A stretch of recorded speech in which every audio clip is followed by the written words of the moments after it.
Dia pantami, dia etnamiki, hidup ki boy kami, injin suber kaiki, dia pantami, dia etnamiki, hidup ki boy kami, injin suber kaiki,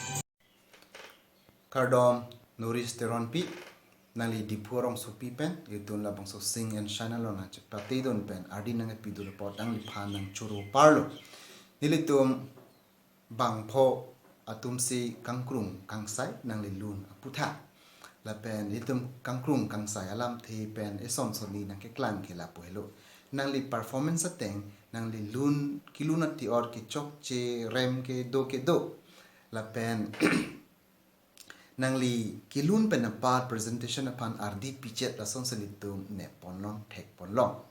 Te ponsta nang li kaperia ve ka teraga ve la pen nang li alam the kabanan pon klar sot.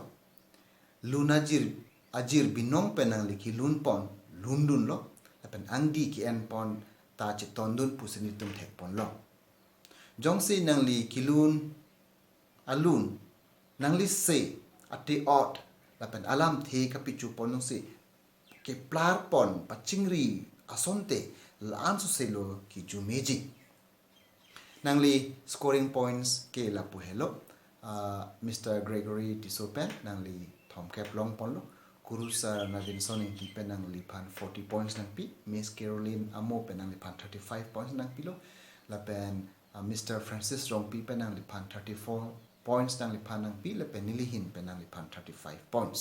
Pangrun pet pen nang li 174 points nang li score pon lo out of 250.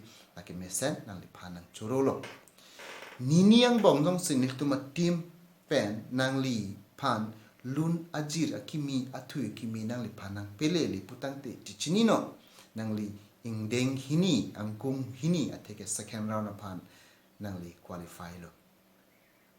Kardom.